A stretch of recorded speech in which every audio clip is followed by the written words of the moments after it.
వీర్కూర్ మండల పరిషత్ కార్యాలయంలో పీడి రామన్ రావు social audit నిర్వహించారు. 2023-2024 సంవత్సరానికి సంబంధించిన ఉపాధి హామీ పనుల్లో 2 కోట్ల వరకు పనులు జరిగాయని, అందులో భైరాపూర్ గ్రామ పంచాయతీలో చిన్న పొరపాట్లు జరిగాయని ఏపీఓ అక్మల్ తెలిపారు. అక్కడున్న ఎఫ్ఏను సస్పెండ్ చేశారని, తర్వాత టెక్నికల్ అసిస్టెంట్ పర్యవేక్షణలో పనులు జరిగాయని, ఎక్కడ కూడా ఎలాంటి పొరపాటు జరగలేదని పీడీ హర్షం వ్యక్తం చేశారన్నారు.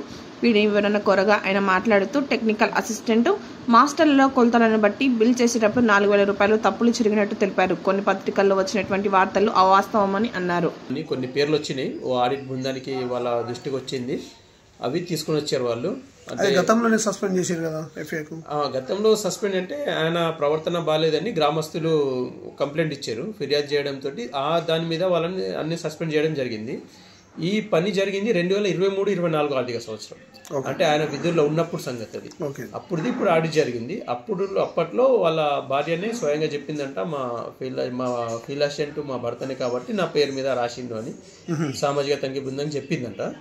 వాళ్ళ బాబాయ్ కూడా చెప్పారంట.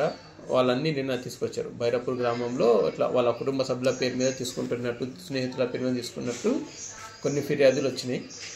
వాటికి సంబంధించి నిన్న ప్రిసైడింగ్ అధికారి కూడా రికవరీకి ప్రపోజ్ చేయడం జరిగింది.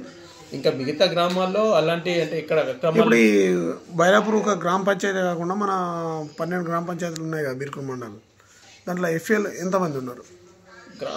మన దగ్గర 12 గ్రామ పంచాయతీలకు సంబంధించి 3 ఎఫ్ఏలు ఉన్నారు. ఓకే, 3. మిగతా ఒక దామరాంచ, తిమ్మాపూరు, అంటే మిగతా గ్రామ పంచాయతీలలో మరి వర్క్ ఎవరు చేయించినట్టు? మిగతా గ్రామ పంచాయతీలో సీనియర్ మేట్లు పనులు చేయించారు. అక్కడ మేట్లు అంటే మేట్ వ్యవస్థ అక్కడక్కడ ఈ తప్పిదాలు జరుగుతున్నాయని మాకు అంటే నిన్న వచ్చిన దృష్టిలో ఏమొచ్చిందంటే, తప్పిదాలు ఒకళ్ళ పేరు మీద ఒకరు పనిచేస్తున్నట్టు తప్పిదాలు. అంటే ఇంట్లో భార్య ఉన్నారు, భార్య లేని టైంలో ఆ పేరు మీద భర్త పోయి పని చేయడము, తండ్రి పేరు మీద కొడుకు పని చేయడము, ఇలాంటి నిన్నటి ఆడిట్లో దృష్టికి వచ్చినాయి.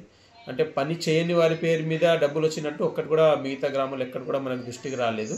ఆడిట్ బృందం నిన్న నివేదిక చదివినిపించారు, అక్కడ కూడా ఎక్కడ కూడా మనకు అక్రమాలు జరిగినట్టు రాలేదు. ఎంత వరకు జరిగింది సార్? మొత్తం 2 కోట్లకు సంబంధించిన పనులు జరిగినాయి. మనకు 2 కోట్లకు సంబంధించిన ఒక 46 రకాల పనులు చేశారు అన్నట్టు ఆర్థిక సంవత్సరం మొత్తం మీద. అయితే అందరూ పెద్ద మొత్తంలో ఒక 40 లక్షల వరకు ఫ్రాడ్ జరిగిందని బయట. లేదు అది అవును, అట్లేం లేదు. అది ఒక పేపర్లో ఆ రకంగా ఆయన ఎందుకు రాశారో తెలీదు. ఆ విషయమే సామాజిక తనిఖీ బృందాన్ని ఎంపీడీఓ గారి ముందే పిలిచి వాళ్ళని అడగడం జరిగింది. నిన్న ప్రిసైడింగ్ అధికారి కూడా ఎక్కడ కూడా మనకు తీసుకోలేదు, ఎక్కడ కూడా ఇట్లాంటి నిర్ణయాలు తీసుకోలేదు, అసలు కంప్లైంట్లు కూడా రాలేదు, ఎక్కడ కూడా వాళ్ళ దృష్టి కూడా రాలేదు. మరి మీరేమైనా చెప్పారా ప్రెస్ వాళ్ళకు, ఆ పేపర్ ఆయనకి ఆ రిపోర్ట్ మీరు చెప్పారని వాళ్ళని అడిగితే ఎస్ఆర్పి గారు, డిఆర్పి గారు వాళ్ళు కూడా మేము అలాంటి ఇన్ఫర్మేషన్ కూడా ఏమి ఇవ్వలేదు, ఎందుకంటే అసలు అలాంటి ఇష్యూసే రాలేదు, అంతగానం ఏం లేనేలేదు అని చెప్పి వారిని కూడా చెప్పడం జరిగింది. మరి ఆయన సొంతంగా దీని వెనకాల ఏంటంటే, ఇప్పుడు మీడియా దృష్టికి కూడా అంటే ఇన్ఫర్మేషన్ ఇవ్వకుండా సోషల్ ఆడిట్ మీరు చేసుకున్నట్టు ఆరోపణలు. అవును, అది అంటే ఎమ్మెల్సీ ఎలక్షన్ కోడ్ మనకు ఇప్పుడు ఉందన్న, ఆ ఎలక్షన్ కోడ్ నిబంధనల ప్రకారం ఏంటంటే ఎవరికి సమాచారం, బయట వాళ్ళకి ఎవరికి సమాచారం ఇవ్వలేదు. ఆ ఎలక్షన్ కోడ్ లేకుంటే ప్రతిసారి అందరికి సమాచారం ఇచ్చినట్టే సమాచారం ఇచ్చేవాళ్ళము. అందుకని ఎవరికి సమాచారం అనేది ఇవ్వలేదు ఆ ఎలక్షన్ కోడ్ ఉండడం వల్ల.